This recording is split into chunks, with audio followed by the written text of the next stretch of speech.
Uno de los principales objetivos de la física es que ustedes puedan resolver problemas, ¿sí? Afrontar y resolver esos problemas que a veces uno los lee y es como que lo anulan, no sabemos por dónde empezar.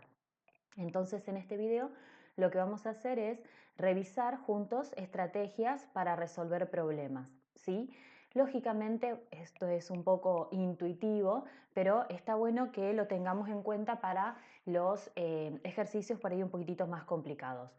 Entonces, el primer paso, lógicamente, va a ser leer el problema.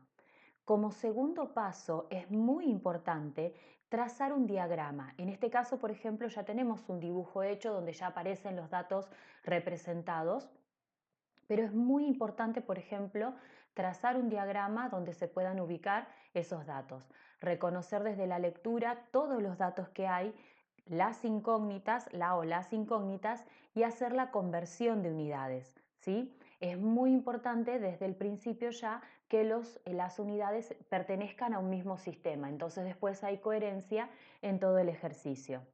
Elegir posibles fórmulas. Cuando yo leo el problema me doy cuenta de qué se puede estar tratando. Acá en la secundaria es más sencillo porque uno está trabajando con una unidad y sabe que las fórmulas van a estar en esa unidad.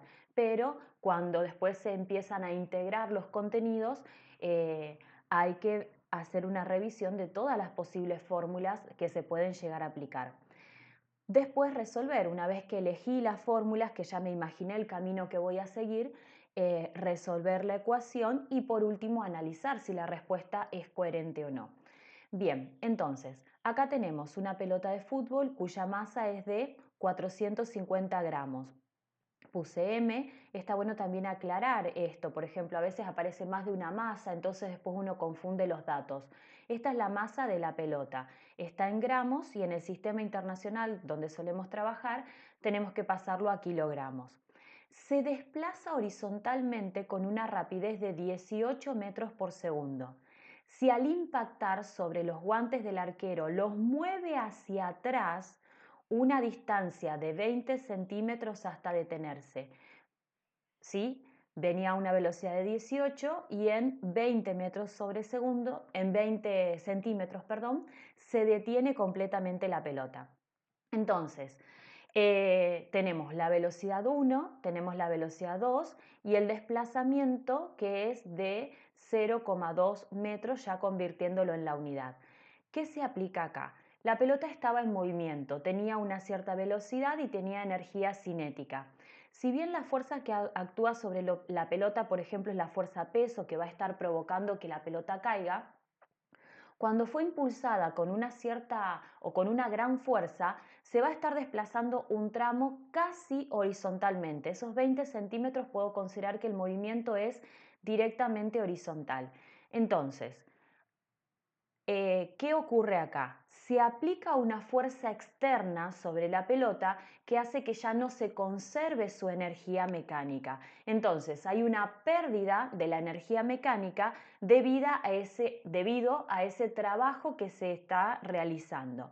Entonces, eso es la teoría que tengo que pensar. Acá aparece fuerza, entonces si aparece fuerza y se produce un desplazamiento, hay un trabajo, ¿sí? Pero ese trabajo no lo voy a poder calcular directamente con la fórmula de trabajo porque no conocemos la fuerza. Entonces, leímos el problema, tenemos el diagrama, ¿sí? Y estamos reconociendo los datos y cuál es la incógnita. La incógnita es calcular la fuerza ejercida entonces sobre la pelota. ¿Qué hacemos después? Vemos qué fórmulas se pueden aplicar. Esto es donde generalmente se hacen los mayores problemas. Cuando hay una sola fórmula, bueno, es fácil, pero generalmente hay que analizar un poquitito más. Entonces yo les puse, pienso fórmulas donde aparezca la fuerza, que es lo que quiero aplicar. En este caso hay que tener cuidado que esa fuerza no es el peso de la pelota, es la fuerza que hace el arquero. Entonces tengo que descartar esa fórmula. Entonces, hay una fórmula donde aparece la fuerza, que es la segunda ley de Newton. Fuerza es igual a masa por aceleración. Conozco la masa de la pelota, pero no conozco la aceleración. Entonces, si calcularía la aceleración previamente, puedo usar esta fórmula. es un movimiento rectilíneo porque se mueve en forma horizontal, es variado porque se produce una rápida desaceleración de la pelota. Entonces, alguno de ustedes podría, por ejemplo, aplicar o haber aplicado esta fórmula para calcular la aceleración, porque conozco las dos velocidades, conozco el desplazamiento y puedo calcular la aceleración. Una vez que conozco la aceleración, lo puedo reemplazar acá y multiplico masa por aceleración y me da la fuerza. Yo no quería igual que apliquen esto porque son las fórmulas que tienen más que ver con cinemática, con el tema anterior que vimos, ¿sí? Mi idea era, de este ejercicio, utilizar la otra opción, ¿sí? Que es la que desarrollé después en la resolución. La fuerza aparece también en otra fórmula, que es la del trabajo. No importa que la fuerza esté metida ahí en el medio, porque sabemos que podemos hacer pasaje de término. El desplazamiento lo conocemos. El ángulo lo podemos deducir, ¿sí? La fuerza, como veíamos en el gráfico, la fuerza se hace hacia la izquierda, por ejemplo, bueno, hacia la derecha, depende cómo lo observemos, pero la fuerza se hace en este sentido y el desplazamiento de la pelota es hacia allá. Entonces, el ángulo que se forma entre la fuerza y el desplazamiento es de 180 grados. Entonces, el ángulo siempre lo deducimos a partir del esquema, ¿sí? Y el trabajo no lo conocemos, pero lo que tenemos que saber es que el trabajo produjo una variación de la energía cinética en este caso. Se mantuvo horizontalmente, entonces la energía potencial no cambió, pero sí cambió la energía cinética, ¿sí? Es decir, que la energía mecánica no se mantiene. El principio de conservación no se cumple en este caso por esa fuerza que hizo el arquero. Entonces, el trabajo es igual a la variación de la energía cinética. ¿Cómo calculo la energía cinética? Sé que es un medio por la velocidad que la conozco, por la masa y la velocidad que las conozco. Entonces, lo que yo hice es una forma, digamos, se podría haber hecho este primer paso, después reemplazar acá y por último hacer el pasaje de término para la fuerza, a ver si me entienden.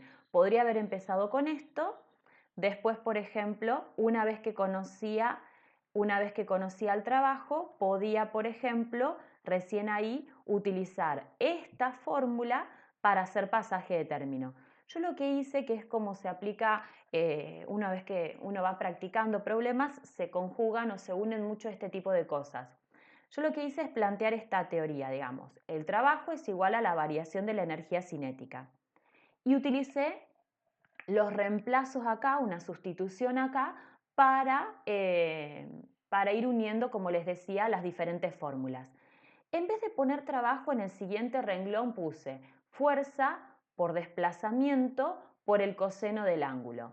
Acá estas barras, que las vieron muchísimas veces, significan valor absoluto. Es como que no me preocupo en la fórmula del trabajo, no me preocupo por el signo de la fuerza, porque el signo que necesito me lo va a dar el ángulo, ¿sí? Ángulos agudos van a dar un coseno positivo y ángulos obtusos van a dar un coseno negativo. Incluso el de 180 grados da un coseno negativo. Entonces, por eso se pone acá valor absoluto, las barras de valor absoluto, porque nunca considero el signo de la fuerza ahí. Entonces, el trabajo es fuerza por desplazamiento por el coseno del ángulo. Y la variación de la energía cinética, ¿qué es? Es la energía cinética final, o 2, menos la energía cinética inicial, o 1. ¿Sí? Se puede anotar de cualquiera de las diferentes formas. Entonces, en el siguiente paso tenemos lo que hice es reemplazar la energía cinética 2 por la fórmula 1 medio por masa por la velocidad 2 al cuadrado y la energía cinética 1, 1 medio por la masa por la velocidad 1 al cuadrado. Después entonces, en el siguiente paso, reemplacé todo lo que conocía. La fuerza es lo que no conozco. El desplazamiento sí, el ángulo dijimos 180, la masa de la pelota acá aparece las dos veces como 0,45 kilogramos, perdón. Y la velocidad 2 es 0 porque la pelota frena hasta detenerse en la mano del arquero. y la velocidad 1, que es con la velocidad que venía la pelota, que es de 18 metros sobre segundos. Entonces, acá está multiplicado 0,2 por el coseno de 180 grados. Esto dio menos 0,2 metros, porque el coseno no tiene unidades. Y del otro lado, toda esta multiplicación da 0. Tengo dos términos, ¿no? Dos grandes términos. Como acá aparece el 0 multiplicando, todo este término se anula y después multiplicando 1/2 por 0,45 por 18 al cuadrado nos queda 72,9 joule, ¿sí? Las unidades ya las estuvimos trabajando.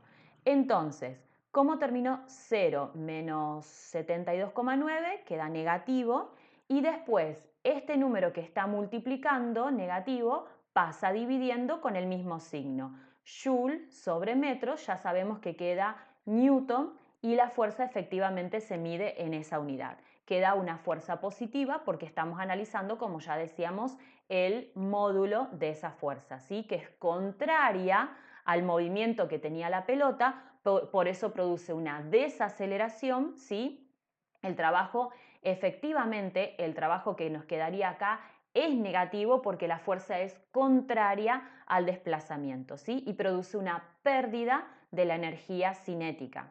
Podemos generalizar diciendo de la energía mecánica también. El último paso, como decíamos en el esquema que teníamos al principio, el último paso siempre es analizar la respuesta y puede aparecer el análisis de diferentes formas, ¿sí? Una forma simple es volver a leer la pregunta y ver si realmente respondimos a esa pregunta. La pregunta era, ¿cuál es la intensidad de la fuerza ejercida por el deportista sobre la pelota, suponiendo que ésta sea constante? Entonces la fuerza nos quedó de 364,5 newton. Lo convertí porque por ahí nosotros lo vemos más fácil pensándolo en kilogramos fuerza, ¿sí? Lo convertí a kilogramos fuerza dividiendo por 9,8, por la equivalencia entre newton y kilogramos fuerza, ¿sí? Un kilogramo fuerza son 9,8 newton. Entonces, ese es el resultado. Así que no tenerle miedo a los problemas, ¿sí? Pensar una estrategia para resolverlo, pensar las fórmulas que me permiten resolverlo y el resto es mucha práctica. Bueno, nos vemos pronto.